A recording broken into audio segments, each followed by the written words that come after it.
Welcome back guys. आज हम बात करने वाले हैं हनीमून मूवी की, जो कि 2014 में रिलीज हुई थी। दोस्तों, हनीमून का नाम सुनते ही हमारे दिमाग में खूबसूरत सी जगह, लेक, वादियाँ, रोमांस ये सब आता है। लेकिन क्या आपने कभी सोचा है कि वो अगर वहाँ पे रोमांस की जगह कुछ और अनएक्सपेक्टेड सी चीजें होने लग जाएं? तो ये मूवी इसी पे बेस्ड है, जहाँ दो रोमांटिक कपल अपना हनीमून मनाने के लिए जाते हैं, लेकिन वहाँ पे रोमांस की जगह ऐसी चीजें होने लगती हैं जो आपके रोंगटे खड़े कर देती। कहानी की शुरुआत में हम एक कपल को देखते हैं जो कि काफी खुश लग रहा था। उनका नाम होता है बी और पॉल। उनकी नई नई शादी हुई थी। वो लोग अपना वेडिंग वीडियो देख रहे थे और काफी खुश थे, और वो लोग अगले दिन अपने हनीमून के लिए निकल जाते हैं। ये दोनों अपने हनीमून के लिए एक छोटे से टाउन पे आए थे, जहाँ पे जंगल के बीचों बीच एक घर होता है। ये बी के बचपन का घर था, जो कि सालों से बंद पड़ा था, और साइड में एक सुनहरा लेक होता है। पूरा नज़ारा काफी सुंदर था। अब इनका रोमांटिक हनीमून शुरू हो जाता है। जब रात में दोनों सो रहे होते हैं तो अचानक से एक लाइट उन दोनों के फेस पे पड़ती है, लेकिन चूंकि ये गहरी नींद में थे, इसलिए इस लाइट का इनको कोई पता नहीं चलता। नेक्स्ट डे पॉल अपने लिए और बी के लिए ब्रेकफास्ट बनाता है। अब ये दोनों काफी अच्छा समय बिताते हैं और फिर फिशिंग करने के लिए लेक पे चले जाते हैं और बोटिंग करते हैं। समर होने के बावजूद उस लेक का पानी काफी ठंडा था। अब देखते ही देखते शाम हो जाती है। अब ये डिनर के लिए एक रेस्टोरेंट ढूंढते हैं। अब थोड़ी देर इनको कार से ड्राइव करने के बाद एक रेस्टोरेंट दिखता है, लेकिन रेस्टोरेंट का ऑनर मानो सारी चीजें गुस्से में तोड़ रहा होता है, और वो गुस्से में उन दोनों को कहता है कि रेस्टोरेंट बंद है, तुम लोग यहाँ से चले जाओ। लेकिन तभी वो बी को उसके नाम से बुलाता है। फिर हमें पता चलता है कि शायद ये बी का बचपन का दोस्त है और उसका नाम होता है बिल, और ये दोनों शायद पहले कपल थे।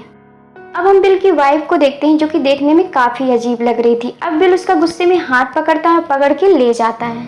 अब ये दोनों डिनर करके अपने घर आते हैं, लेकिन जो बिल का बर्ताव था उसके बारे में बी सोच रही थी, और वो सोचती है कि आखिर बिल के साथ ऐसा हुआ क्या है जिससे वो ऐसा रिएक्ट कर रहा है। वो सोचती है कि शायद उसने सही लड़की से शादी नहीं की, इसलिए वो गुस्सा है। और ये सुन के पॉल को थोड़ा डाउट आता है, और वो कहता है कि क्या तुम अभी भी बिल से प्यार करती हो? अब इसी बात पे इनका आर्गुमेंट होता है। अब रात को 3 बजे अचानक ही उनका अलार्म बजने लगता है, और पॉल बिना घड़ी देखे ही उठ जाता है। उसे लगता है कि सुबह होने वाली है, और वो फिशिंग की तैयारी करने के लिए लग जाता है। बी अभी तक सो रही थी। घर से निकलते वक्त वो दूसरे घड़ी में देखता है जिसमें अभी 12 ही बज रहे थे, इसीलिए वो वापस सोने जाता है। लेकिन तभी बेडरूम में बी नहीं थी। अब परेशान होकर पॉल बी को आवाज लगाने लगता है और पूरे घर में ढूंढने लगता है, लेकिन वो कहीं भी नहीं दिखाई दे रही थी। अब काफी देर ढूंढने के बाद वो जंगलों की तरफ बी को ढूंढने के लिए निकल जाता है। तो काफी सर्च करने के बाद एक जगह उसको बी दिखाई देती है, जो कि बिना कपड़ों की थी और सर नीचे झुका के खड़ी हुई थी। अब पॉल सरप्राइज हो जाता है और उसके पास आता है और उसे धीरे से आवाज लगाता है, जिससे बी मानो इतना डर जाती है कि वो चिल्लाने लगती है। वो उसे अपनी शर्ट पहनाता है और वापस घर लेके आता है, और उससे पूछता है कि तुम्हारे साथ क्या हुआ, तुम अचानक से बिना कपड़ों के उस जंगल में कैसे चली गई? लेकिन बी को कुछ भी याद नहीं था। वो कहती है कि शायद वो नींद में वहाँ पे चली गई होगी। और इस घटना के बाद अब बी का बिहेवियर धीरे धीरे काफी स्ट्रेंज होता है। अब पॉल बी को पूछता है कि मैं तुम्हें इतने सालों से जानता हूँ, तुम्हें नींद में चलने की बीमारी तो नहीं है? बी पॉल के साथ बहुत ही नॉर्मल रहने का प्रिटेंड करती है, लेकिन उसके साथ कुछ तो चेंज हुआ था, और पॉल भी इस चीज को जानता है। अब पॉल बी के साथ इंटीमेट होता है तो अचानक से उसको बी की थाई में एक बाइट का निशान दिखता है। तो वो उससे पूछता है कि ये क्या है? तो वो कहती है कि शायद ये मॉस्किटो का निशान होगा। अब बी पॉल से काफी सारी बातें छुपाने लगती हैं, तो पॉल को बी पे शक होता है, और वो उसी जगह जंगल में चला जाता है जहाँ पे उसने बी को देखा था। वहाँ पे उसको बी का ड्रेस मिलता है जिसमें स्लाइमी मटेरियल लगा हुआ था। अब पॉल वापस घर आता है, उस ड्रेस को घर में छुपा कर रख देता है। अब वापस से वो बी के साथ इंटीमेट हो रहा होता है। तभी बी उसको मना करती है और वो एक्सक्यूज देने लगती है। तब पॉल को गुस्सा आता है और वो कहता है कि आखिर तुम्हें हुआ क्या है, तुम अचानक से इतना स्ट्रेंज बिहेव क्यों कर रही हो? वो उससे उसका पुराना ड्रेस पूछता है कि वो कहाँ है, तो बी उससे कहती है कि वो लॉन्ड्री में डाला हुआ है। मतलब बी उससे झूठ बोल रही होती है। तब बी उससे कन्फ्रंट करता है कि वो ड्रेस उसे वहां से मिला जहां वो पाई गई थी। तो अब इन दोनों का बहुत ज्यादा इस बात पे आर्गुमेंट हो जाता है। अब गुस्से में दोनों सोने चले जाते हैं। तो अब वापस से वो लाइट इन दोनों के ऊपर पड़ती है। अब पॉल की आंख खुल जाती है और वो उस लाइट का पीछा करते हुए रात के अंधेरे में वहां निकल जाता है। उसे अपनी खिड़की से एक शैडो दिखाई देता है, तो उसे लगता है कि वो आदमी बिल है, और बी और बिल का कुछ चल रहा है। अब वो उसे मारने के लिए एक राइफल निकालता है और घर से बाहर जाके वो ऊपर एक फायर करता है। अब अगले दिन बी अपनी डायरी में कुछ लिख रही थी। वो ये लिख रही थी कि मेरा नाम बिल है, मेरे हस्बैंड का नाम पॉल है और ये मेरे बचपन का घर है। जैसे ही पॉल वहाँ पर आता है तो वो डायरी को छुपाकर रख देती है। अब चूंकि उनका काफी इंटेंस झगड़ा हुआ था तो वो एक दूसरे को सॉरी बोलते हैं और वो दोनों अब वोटिंग करने के लिए निकल जाते हैं। अब पॉल बी से कहता है कि मुझे यहाँ पे और नहीं रहना, अब मुझे यहाँ से जाना है, लेकिन बी उसे मना कर देती है। अब दोनों आपस में किस करने लगते हैं। तभी बी की अचानक से ब्लीडिंग होने लगती है तो वो पॉल से कहती है कि शायद उसकी डेट आई है, लेकिन पॉल समझ जाता है कि ये डेट नहीं कुछ और ही है।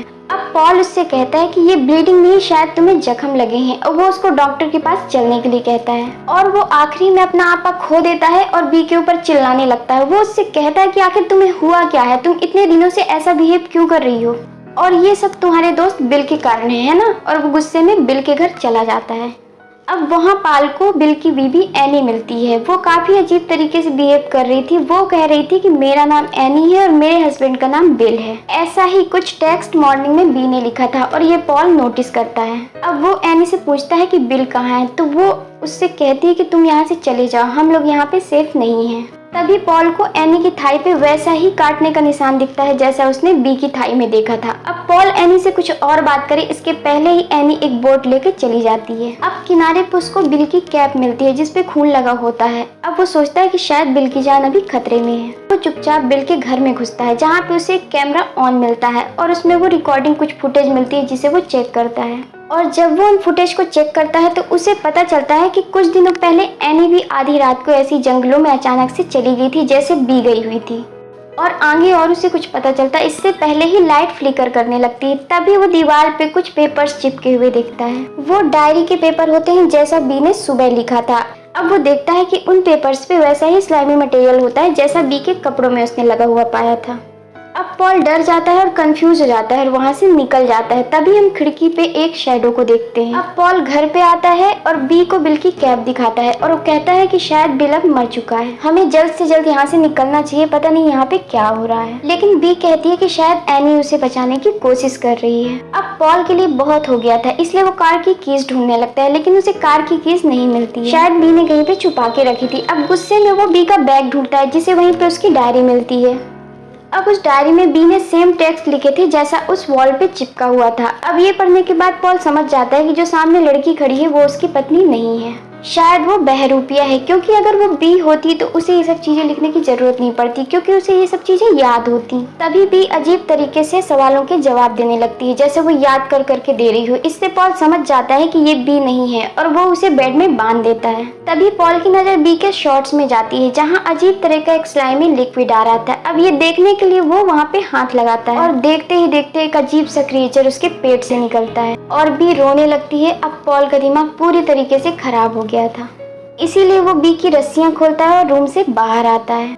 अब थोड़ी देर बाद बी रूम के बाहर आती है और वो पॉल से बताने लगती है कि उस रात उसके साथ हुआ क्या था। उस रात उसके फेस पे भी वही लाइट पड़ी थी और मानो वो उस लाइट की तरफ खींची हुई चली गई थी। उसे कुछ भी याद नहीं था। मुझे उस रात के अंधेरे में कुछ भी दिखाई नहीं दे रहा था, लेकिन मानो एक काला साया था जो कि देखते ही देखते मेरे भीतर चला गया था। उस साय ने ही शायद मुझे प्रेग्नेंट कर दिया था, इसीलिए मैं आज भी उस साय को अपने भीतर फील कर रही हूँ। मैं तुम्हें ये सब पहले ही बताने वाली थी, लेकिन अगर मैं तुम्हें पहले बताती तो मुझे ऐसा लग रहा था कि शायद तुम्हारी जान को खतरा है और अभी 1-2 दिन में शायद वो लोग मुझे लेके चले जाएंगे। मुझे ये सब तुम्हें बताना नहीं था, लेकिन मुझे अपने आखिरी पल तुम्हारे साथ बिताने थे, वो भी बहुत अच्छे से। तब पॉल कहता है कि तुम कहीं भी नहीं जा रही, तुम्हें कोई भी लेके नहीं जाएगा, मैं 911 को कॉल करता हूँ।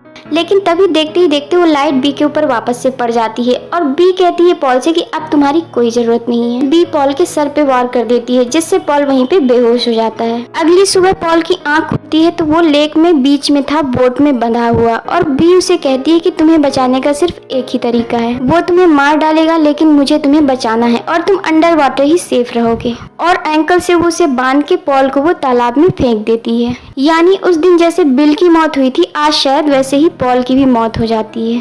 अब मूवी के आखिरी सीन में हम देखते हैं कि बी का फेस पूरी तरह से खराब हो गया था और वह अपनी वेडिंग टेप को देख रही होती। तभी वहाँ पे एनी आ जाती है जिसका फेस भी पूरी तरीके से खराब हो गया था और उसी लाइट के डायरेक्शन में ये दोनों चले जाते हैं और यहीं पे मूवी एंड हो जाती है। तो दोस्तों अब हम थोड़ा सा इसकी एंडिंग को समझ लेते हैं। जो मूवी में लाइट दिखाई गई वो दरअसल एक एंटिटी थी जो कि टाउन को पूरी तरीके से घेर के रखे हुए थी। इसीलिए जब मूवी के स्टार्टिंग में वो दोनों रेस्टोरेंट में जाते हैं तो वहाँ पे बिल काफी गुस्से में होता है क्योंकि उसकी वाइफ अजीब सी हरकतें उसी एंटिटी की वजह से कर रही होती है। उसके साथ भी वही चीजें हुई थी जो सेम बी के साथ हुई थी। ये एंटिटी औरतों को प्रेग्नेंट करके अपनी पॉपुलेशन को बढ़ाता है। जिनके अंदर ये पल रहा होता है उनका बिहेवियर पूरी तरीके से चेंज हो जाता है और वो औरतें उस एंटिटी के कंट्रोल में होती हैं और लेडी को कंट्रोल करने के लिए वो एंटिटी लाइट का यूज करती है। और एक अलग थ्योरी के अनुसार दोस्तों उस लेक में ही शायद वो एंटिटी थी, इसलिए एनी और भी अपने अपने हस्बैंड को उसी लेक में डाल देते हैं और आखिरी में ये दोनों पूरी तरह से